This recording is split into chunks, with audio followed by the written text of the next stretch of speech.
Dear brother, it has been so long since I left the comfort of my home. Once things have gotten back to normal, I will explain why everything that is happening is so confusing. I managed to beat the black lung and feel much better now.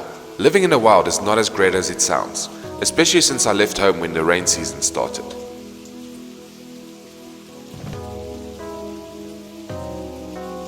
It is difficult to keep my consoles dry in the storms. I miss having a roof over my head, the warmth of a bed, the wholesomeness of a home-cooked meal. But what I miss most of all is Super Mario Bros. 35. In 2020, something noteworthy happened on Earth that will forever be remembered. Not just Nintendo, but the entire world celebrated Mario's 35th birthday. Wow! It happened in the midst of a bad time, which most of us managed to get through thanks to the gift of gaming. Gamers all over the world were super excited to see what Nintendo could bring to the table to keep us entertained during these tough times. For this 35th celebration, Nintendo pulled out the big guns and released a few Mario-related things, such as the Mario All-Stars collection on the SNES as part of their online subscription, the Mario 3D All-Stars collection containing 3 older 3D Mario titles, the Mario Game & Watch, which was nice, and most importantly, Super Mario Bros. 35. And the entire world was happy.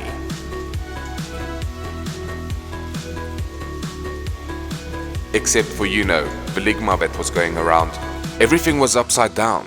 We didn't know what the future held, and we sure as heck didn't know whether or not we were getting a Breath of the Wild 2 trailer or not. Many people were enjoying their new island life in Animal Crossing New Horizons. But not me. I decided to get Pokemon Sword as my lockdown game instead. Big mistake. Huge. As a kid, Super Mario Bros. Was one of my favorite games. I would never be able to make it past World 5, but come next gaming session, I would still boot it up and try even harder.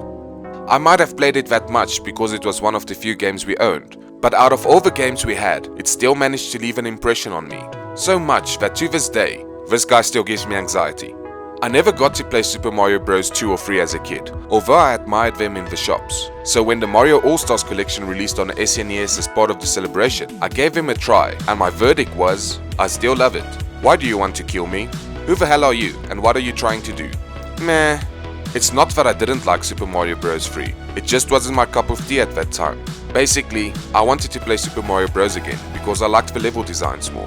To this day, I still consider the original Mario Bros. To be one of the best games ever. Its simple mechanics makes it easy enough for anyone to pick up and enjoy, yet it still offers a difficulty level that is challenging to master. With this in mind, you can imagine my excitement when Nintendo announced Super Mario Bros. 35 as part of the Mario 35 celebration. I don't get it. I was confused by what this game was. I mean, how could 35 Marios play together? It just doesn't make sense. But when I picked it up, I immediately felt like a kid again. It took the classic run and jump platforming gameplay of Super Mario Bros, but added real-time battle royale mechanics, pitting 35 players against each other. You play through the classic Super Mario Bros levels, but every time you kill an enemy, you can send it to one of your opponents and vice versa, allowing you to overwhelm your opponent with enemies. You can also strategically choose where all your defeated enemies go, or select a specific player if you want to try and eliminate them. Every time you kill an enemy, you also gain time. Run out of time, and it's game over. You can collect coins through the levels, and when you have collected 20 coins, you can purchase random power-ups. Be the last Mario to survive, and you win. It all sounds cool on paper, but in real life, it's even better. The game was developed by Akira, who also previously worked on the Tetris Battle Royale game called Tetris 99, and also more recently the Pac-Man Battle Royale game called Pac-Man 99. Both of these games are available for free as part of the Nintendo Switch Online subscription, if you're interested. They had to build the entire Super Mario Bros. Game from the ground up, and did a darn good job at making it feel authentic. The one department you might struggle with if you're a regular player of the original game is that the physics felt just slightly off from the original, but nothing big enough to ruin the game. It was fun going through these stages, and being able to utilize every secret I could remember from playing the game in my childhood. The game may have received average scores and mixed reviews according to the famous review website Metacritic, but you know what? Forget about those professionals' opinions and listen to mine instead. The game was fun.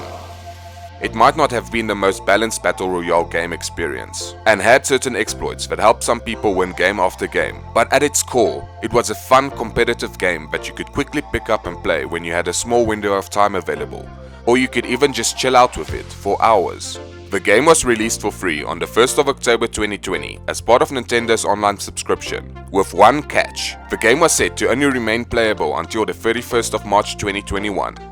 I understood that it was part of a special celebration, but for the time it was announced, it really didn't sit well with me. It's nuts to think that we can play a game one day and the next it's just unavailable. The worst part was that all this happened during a pandemic period where lots of people didn't have extra money to buy all these amazing once-in-a-lifetime items, or maybe even an online subscription. So, at this point you might be wondering, why am I telling you about a game that you can't even play? Because I had all of his gameplay footage, and I didn't know what else to do with it. It scares me to think that the games we play and enjoy today might not be available in the future, especially games with live services attached to them. Gaming companies seem to show very little interest in the preservation of these older gaming titles once they become less profitable. We've seen online services for older consoles get discontinued, and ways of obtaining certain digital games disappear, making them unobtainable forever. So, who can save us during this dark time? That's right, piracy. When games get dropped by companies or disappear, it is up to hackers and pirates to preserve them. They have been doing a great job at recreating and saving experiences that would have been lost otherwise. It's sad to see that the preservation of this media ultimately falls on people having to do some sketchy stuff to do it, but I'm glad that there's still ways to play certain games that would have been forgotten in time. More than a year after Super Mario Bros. 35 has been discontinued, you're still able to play the game on fan servers if you patch your game. Although this process is daunting for the average gamer, it is still possible. No thanks to Nintendo, but thanks to the hackers who managed to create a patch to redirect the server. Anyways, I'm running out of paper, and will tell you more about this once I've skinned the tree.